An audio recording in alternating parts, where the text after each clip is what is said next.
অবিশ্বাস্য হলেও সত্যি, রাজ্যের বিভিন্ন জেলাকে পেছনে ফেলে দক্ষিণ 24 পরগনা জেলার মথুরাপুর 2 নম্বর ব্লকের রায়দিঘি বিধানসভার নগেন্দ্রপুর গ্রাম পঞ্চায়েতের সুন্দরবনের প্রত্যন্ত এলাকা কনকন দিঘি গ্রাম গঠিত হলো জৈব গ্রামে, যেখানে প্রায় 3000 পরিবারের মধ্যে প্রায় 90% পরিবার রাসায়নিক সার ঔষধ বিসর্জন দিয়ে জৈব দিয়ে তৈরি ফসল খেয়ে সুস্থ সাবলীলভাবে জীবন যাপন করছে। বিভিন্ন প্রশিক্ষণে প্রশিক্ষিত হয়ে বাড়ি বাড়ি তৈরি হচ্ছে ভার্মি কম্পোস্ট বা কেঁচো সার, এমনকি গাছের রোগ পোকা নিয়ন্ত্রণের সুসংহত পদ্ধতি মেনে বিভিন্ন জৈব পদ্ধতিতে গাছগাছরা দিয়ে তৈরি হচ্ছে জৈব ঔষধ, যা ব্যবহার করে রোগ পোকা নিয়ন্ত্রণে সাফল্য লাভ করেছে এলাকার চাষিরা। প্রায় প্রতিটি পরিবারের মধ্যে চাষ হচ্ছে জমিতে মিশ্র ফসল, যেখানে একটি বাগানে একই সঙ্গে চাষ হচ্ছে ফল গাছ থেকে শুরু করে বিভিন্ন ধরনের সবজি, মিশ্র ফসল, দীর্ঘমেয়াদী এবং স্বল্প মেয়াদী ফসল। সেখানেই মাটির তলায় রয়েছে পাইপ বেছানো, যার ফলে অল্প জল একই জায়গা থেকে মেশিনের সাহায্যে বাগানের চতুর্দিকে গাছের গোড়াতে ছড়িয়ে যাচ্ছে। মুক্তি নামক সংস্থার উদ্যোগে মিশ্র চাষের প্রশিক্ষণে প্রশিক্ষিত হচ্ছে এলাকার বহু চাষী, যাদের সাহায্য পেয়ে এলাকায় প্রায় 3000 পরিবারের মধ্যে 90% পরিবার আজ জৈব ফসল নিজেরা যেমন খাচ্ছে, তেমন অতিরিক্ত ফসল বিক্রয় করে রোজগারের মুখ দেখছে। রাসায়নিক বর্জন করে জৈব ফসল খেয়ে কিছুটা হলেও রোগ নিরাময় হচ্ছে দাবি চাষীদের।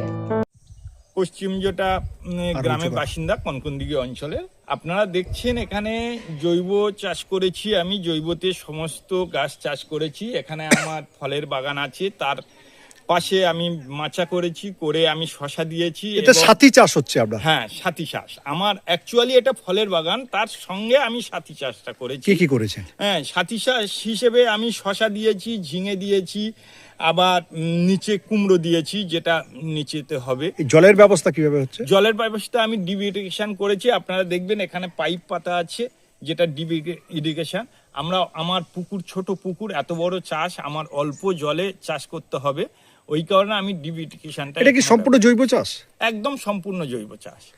আপনারা দেখছেন আমার এখানে ভার্মি কম্পোস্ট আছে, সেই ভার্মি কম্পোস্ট দিয়ে তৈরি করা হয় এবং সেই ভার্মি কম্পোস্ট দিয়ে আমরা চাষ করি।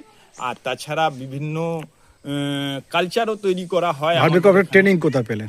আমি ট্রেনিং পেয়েছি বিভিন্ন সংস্থা থেকে পেয়েছি, সাথে এখানে মুক্তি নামক একটা সংস্থা আছে, সেখান থেকেও আমরা ট্রেনিং পেয়েছি। এই যে আপনার এই যে গ্রাম, কত মানুষ চাষ করে এখানে? কত মানুষ আছে এখানে? 3000-এর মতো পরিবার আছে। প্রায় 90% পরিবার আমাদের অর্গানিক করে। রাসায়নিক কি বর্জন? একদম রাসায়নিক বর্জন। এটাকে কি জৈব গ্রাম বলা হচ্ছে? এই কারণে এটা জৈব গ্রাম বলা হচ্ছে। এবং আপনি প্রত্যেকটা বাড়িতে গেলে দেখবেন জৈব চাষ করে।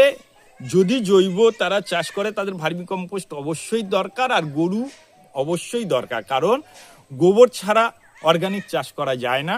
আর এ থেকে আপনারা লাভবান হচ্ছেন? প্রচুর লাভবান হচ্ছি। যেখানে আমার রাসায়নিকে গেলে একটা, আমি ছোট্ট করে বলি, একটা বাগানে 10 টাকা খরচ হতো, সেখানে অর্গানিকে গেলে আমি সেই ফসল পাবো, কিন্তু সেখানে আমার 1 টাকা খরচ।